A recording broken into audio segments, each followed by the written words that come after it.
Greetings, fellow time travelers and seekers of the unseen. You've just stepped into Tarot Through Time.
About to get a major spiritual upgrade.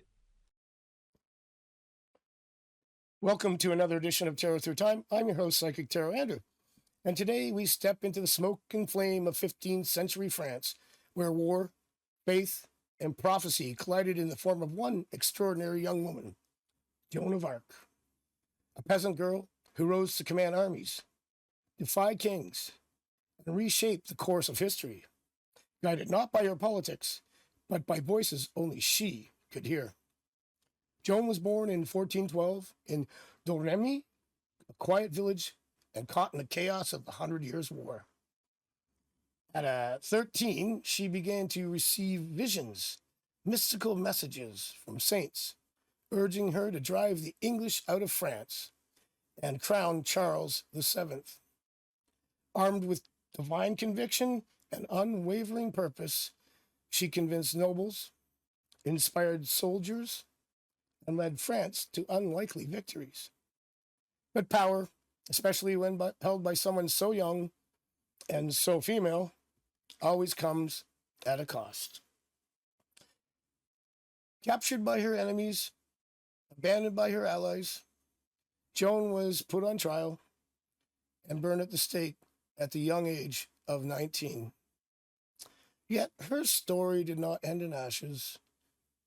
Now, I drew 3 cards that I might have drawn if I was there for her, to uncover the spiritual truth behind her life, her mission, and her legacy.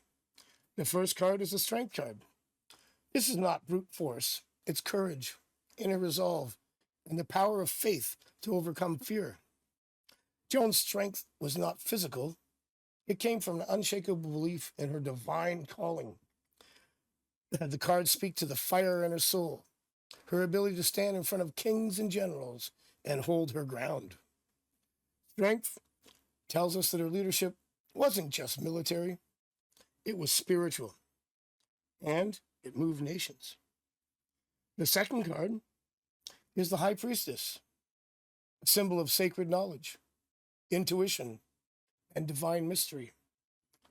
Joan claimed to hear voices of saints, Saint Michael, Saint Catherine, and Saint Margaret.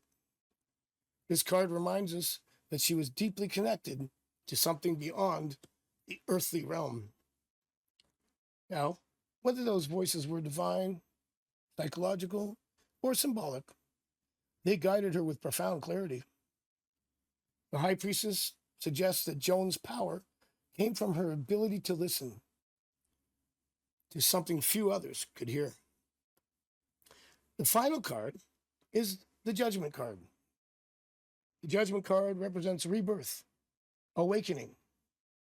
Joan's death was brutal, but her story did not die with her. She was later exonerated, canonized as a saint, and now stands as a symbol of faith, sacrifice, and conviction. Judgment tells us that her legacy lies not only in sainthood, but in every person who listens to a deeper inner voice and dares to follow it, even when the world says no. So, what do these cards reveal altogether? Strength shows us her divine courage. The High Priestess affirms her sacred connection. Judgment reminds us that her martyrdom became transformation. Joan of Arc was not just a warrior or a saint. She was a living channel for something far greater than herself. Her power was in her purity, her fearlessness, and her refusal to betray what she knew in her soul to be true. Thank you for walking through the fire with me as we uncovered the mystic path of Joan of Arc. In our next episode of Tarot Through Truth, we'll swap swords for sound waves and pull cards for a different kind of visionary, prince, artist, icon, enigma. Until then, stay open to your inner voice and let the cards reveal the truth. This has been Psychic Tarot Andrew. And if you enjoyed this video, make sure you hit the like button, subscribe, hit the bell for notifications, and most importantly, share Psychic Tarot Andrew and AskPsychicDrew.com. Thanks. See you next time. And that, dear travellers of time and spirit, brings our journey with the fearless Joan of Arc to a triumphant close. We've bridged centuries with a single card flip, peeling back layers of myth and legend to glimpse the burning passion that once lit the skies of medieval France. Under the guiding hand of Psychic Tarot Andrew, we've seen how a warrior's destiny and a modern-day reading can collide in sparks of revelation and maybe even rewrite our own stories along the way. As the mists of history settle, remember that the echoes of Joan's courage still ring loud, calling on us to fight for what we believe in, no matter the odds. Let this tale be your spark, your rallying cry, and your invitation to keep exploring the hidden corners of both past and present. Until next time, keep those swords sharpened, your hearts aflame, and your intuition wide open, because Tarot Through Time never truly ends. It only waits for the next leap back into the endless tapestry of legend.